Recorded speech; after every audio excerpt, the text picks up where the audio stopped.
코로나 상황 전문가와 진단해 보겠습니다. 김경우 인제대 서울백병원 가정의학과 교수 모셨습니다. 안녕하십니까? 네, 안녕하세요. 3만 5천 명의 휴일인데도 넘었고요. 아직은 또 설 연휴가 본격적으로 반영이 안 된 것 같은데 이달 말 되면 이거보다 예상을 훨씬 뛰어넘게 늘 수 있겠군요. 네, 그렇습니다. 당장 이번 주에도 많은 확진자가 나올 것 같은데요. 이제 확진자 수를 미리 예측하는 것은 우리가 의료 대응 체계, 특히 이제 검사 역량이라든지 또 재택 치료 준비를 위해서 좀 미리 좀 최악으로 가정에서 준비하는 게 필요한데, 예를 들면 10,000명대 이렇게 검사하시는 분들이 줄이 너무 길고, 예. 그렇다면 3만 명 나오면은 단순히 생각해도 3배 정도 역량을 늘려야 되는데, 그것이 부족하게 되면은 추운 날씨에 대기하시는 분도 많아질 수가 있기 때문에 우리가 좀 미리 준비하는 것이 필요할 것 같고요. 다음 주면 거의 더블링 될 수 있는 건가요? 6만 명 정도. 그렇습니다. 우리가 2월 2일 전까지 통계가 조금 좀 신뢰할 수 있을 것 같고요. 예. 그다음부터 검사 체계가 바뀌고 또 말씀하신 것처럼 연휴 때문에 실제 감염이 되셨지만 미진단되신 분들이 상당히 많을 수가 있기 때문에 실제 확진자보다 우리가 좀 상당히 적게 측정을 할 수가 있다는 점을 좀 주의해야 될 것 같고요.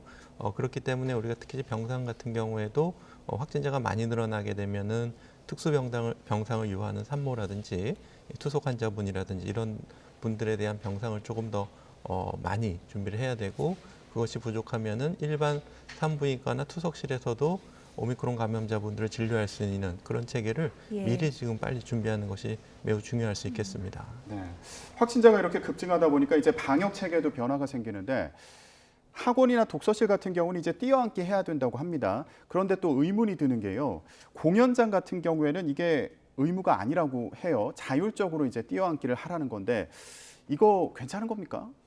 네, 일단은 최소한으로 지켜야 되는 의무사항 같은 경우에는 말씀하신 것처럼 학원 독서실 같은 경우에 의무적으로 뛰어앉기. 그래서 이것도 이제 좀 계도 기간이 25일까지 적용이 되긴 합니다만은, 칸막이가 있는 경우에는 이제 뛰어앉기를 제외를 한다든지 최소한의 지침을 줬고, 아마 이제 공연장이나 박물관 이런 데는 사정이나 환경이 좀 차이가 다양할 수가 있기 때문에 자체적으로 적용을 해야 되는데, 그래도 이제 공연장이나 영화관 이런 데는 같은 일행이 아니면 충분히 마스크를 착용한다고 하더라도 좀 어느 정도 거리를 뛰는 것이 좋기 때문에 가급적이면 영화관이나 이런 데서 좀 자율적으로 관람 인원을 좀 제한해서 수익에 좀 손해가 생기더라도 좀 충분히 뛰어앉기를 권장하는 그런 조치가 필요할 것 같습니다. 예. 근데 거리만 조금 띄우면 안전한가 이런 부분에 또 의문도 듭니다. 왜냐하면 또 일본에서는 마스크를 막 써도 50cm 이내에서 대하면 감염될 수 있다 이런 결과가 나왔거든요. 네, 아마 이제 컴퓨터를 이용한 시뮬레이션 같은데요. 네. 실제 이제 어느 정도 감염이 되는지는 좀 다를 수가 있겠는데, 이제 감염에 이제 영향을 미치는 것은 말씀하신 것처럼 오미크론 바이러스 자체의 높은 전파력, 그리고 감염이 일어날 수 있는 환경, 그리고 이제 감염되는 사람이 얼만큼 또 면역력을 가지고 있나, 이런 것들이 좀 영향을 줄 수가 있기 때문에 차이가 있을 수 있겠지만, 또 이제 시뮬레이션 한 것처럼 마스크를 착용하시더라도 대화를 하신다든지 그러면은 비말이 얼마든지 마스크가 좀 허술하게 착용되어 있는 틈으로 얼마든지 나갈 수 있고, 그것이 특히 또 가까운 거리에 계신 분들은 또 이렇게 호흡을 하시면서 들이마실 때 네. 그 틈으로 또 들어오실 수가 있기 사실 때문에. 대중교통 같은 경우에는 50cm 이내 타인과 접촉하게 되는 경우가 비일비재하거든요. 맞습니다. 이제 예. 그런 상황에서 가장 좀 걱정들이 많으실 텐데요. 그래서 가급적이면 대중교통에서 마스크를 착용하시더라도 대화 같은 것도 좀 자제해 주시는 것이 필요하겠고, 또 마스크도 이제 밀착해서 잘 쓰셔야 되는데, 마스크를 밀착해서 쓰시기가 굉장히 좀 어려울 수가 있어서 다양한 다양한 방법들을 통해서 마스크를 가급적이면 이렇게 빈틈없이 예. 잘 착용해 주시는 것이 좋겠고. 2개 쓰면 어때요, 교수님? 그래서 미국 같은 경우에는 2개를 권고하고 있는데, 이제 하나는 우리가 충분히 필터 기능이 있는 KF94나 80급을 써주시고, 예. 이쪽으로 들어오는 것을 막기 위해서는 우리가 좀 밀착도를 높이기 위해서 좀 탄력이 있는 천 마스크를 하나 더 쓰는 방법이 있을 수가 있겠고, 또 이제 해외에서는 이제 우리 고무밴드를 3개를 이렇게 팔자처럼 연결해서 하나를 더 이렇게 쓰게 되면 더 밀착 효과가 있는데, 이제 그렇게 써보니까 좀 너무 좀 통증이 조이는 예. 통증이 좀 있으실 수가 있어서 이제 저는 이제 개인적으로 이렇게 우리가 사용하는 의료용 테이프를 이렇게 틈에다 이렇게 붙여서 착용을 하는데 이렇게 밀착도는 좋은데 문제 이제 뛸 때 또 좀 아프거나 피부에 진짜 아플 것 문제가 같아요. 생기실 예. 수가 있어서 숨 쉬는 건 괜찮아요. 밀착이 되고 좀 숨 쉬는데 좀 불편하실 수가 있는데 그렇기 때문에 좀 아무래도 그런 고필터 마스크를 착용하신 상태에서는 좀 호흡이 많이 되는 좀 과격한 신체 활동 같은 건 좀 예. 제한하시는 것이 필요할 수 있겠습니다. 개개인의 방역도 이제 앞으로 어떻게 해야 될지 확산세가 워낙 거세다 보니까 이것도 고민되는 상황인데 네. 정부에서 관리하는 체계에도 좀 고민이 있는 것으로 보입니다. 계절 독감처럼 관리하는 방안에 대해서 거론되고 있는데 어떻게 보십니까? 네, 이제 계절 독감처럼 관리한다는 게 이제 어떤 건지 구체적으로 안 나와 있는데 일단 의료 대응 체계 면에서는 환자분들을 이제 관리할 때 너무 이제 엄격하게 분리해서 관리하게 되면은 오히려 그런 것 때문에 적절한 진료를 받으실 수가 없기 때문에 어느 정도 최소한의 격리라든지 또 보호 장구 착용, 마스크나 그다음에 손 장갑, 손 위생 그리고 필요한 덧가운이나 이제 쉴드나 고글 이 정도를 착용해서 충분히 진료를 할 수 있게 이렇게 한다든지 또 전담병원이 아니라고 하더라도 오미크론 환자들이 충분히 진료를 받으실 수 있게 한다든지 이렇게 해서 오미크론에 감염됐다고 해서 이렇게 진료가 제한되는 것을 푼다는 의미에서는 의미가 있을 것 같고요.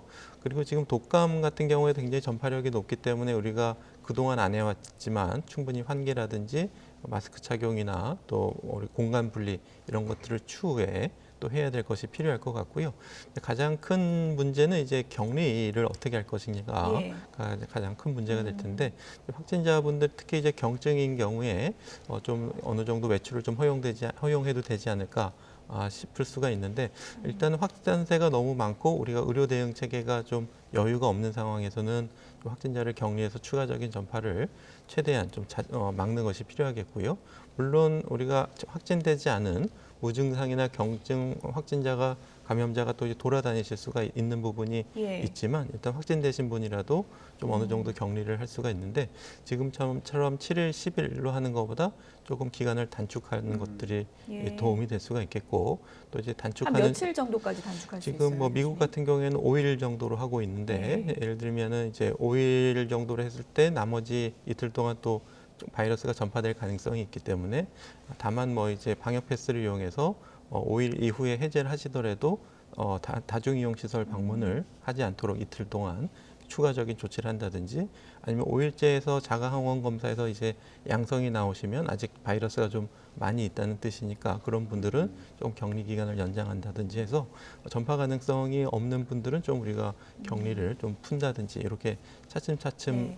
우리가 제한을 좀 풀어나가는 방안도 필요할 것 같은데 우리가 어느 정도 이제 감소세 시작이 되고 또한 1, 2주 정도 중환자 발생 상황을 보면서 좀 조절하는 것이 필요할 것 같습니다. 그럼 1, 2주 정도 추후에요. 확진자 수와 상관없이 1, 2주 정도 우리가 위중증 환자 수가 지금처럼 기대대로 관리가 된다면 독감처럼 관리할 수 있는 시점이 될 수 있다고 보시는 건가요? 아니요. 정점에서 1, 2주. 정점에서 예, 1, 2주. 감소세가 시작되고 나서 바로 하는 것보다 우리가 의료 대응 체계를 보면서 조절하는 것이 필요할 것 같습니다. 정점은 어떻게 판단을 할 수 있는 건가요? 정점은 이제 어떤 오미크론 바이러스 자체의 어떤 고유 기초 감염제 생산 지수가 있고 지금의 우리가 예방 접종이라든가 사회적 거리두기 6인 9시까지 하고 있는 상태에서 지금 전파 속도가 유효 감염제 생산 지수가 한 1.7 정도로 측정이 되고 있다면은 예. 이것이 1 이하로 떨어지기 위해서는 우리가 이제 사회적 거리두기를 더 강화하는 방법도 있지만 그것보다 인구 집단의 면역도를 더 올리게 해서 예. 감염제 생산 지수를 떨어지는 시점 그것이 어느 정도 될 것인가를 좀 추정해봐야 되는데 이제 개인적으로 추정하기에는 인구의 한 30% 정도가 3차 접종이든 아니면 감염이 돼서 자연 면역이 생기든 해서 추가적으로 생겨야지 우리가 좀 지금 현재 감염제 예. 생산 지수가 1 이하로 떨어질 것 같습니다. 네. 교수님 간단히요. 결국에는 오미크론 변이 바이러스의 중증화율이 어느 정도인지 이게 중요할 텐데 이스라엘 같은 경우에 중환자 수가 사상 최대를 기록했다는 소식이 전해지고 있거든요. 이건 어떻게 봐야 됩니까? 네, 지금 이스라엘의 그 접종률이 이렇게 높진 않습니다. 한 70% 정도로 되어 있고 주로 이제 미접종자분들이 접종 완료자보다 13배 높게 중환자가 많이 발생하고 있고요. 지금 이제 이스라엘은 어느 정도 진짜 정점을 지나긴 했지만 아직 그 입원 환자 수라든지 중환자 수는 계속 늘어나고 있는 상황인데 아마 이제 어느 정도 입원 환자 정점도 좀 지날 것으로 생각이 되는데 네. 문제는 오미크론이 이제 위중도가 낮아지긴 했지만 미접종자에겐 여전히 위험하실 수 있고 5분의 1이라고 하더라도 확진자가 10배 늘어나게 되면 중환자가 2배 늘어날 수가 있기 때문에 미접종자분들은 빨리 지금 1차라도 빨리 시작하시는 것이 매우 필요하겠습니다.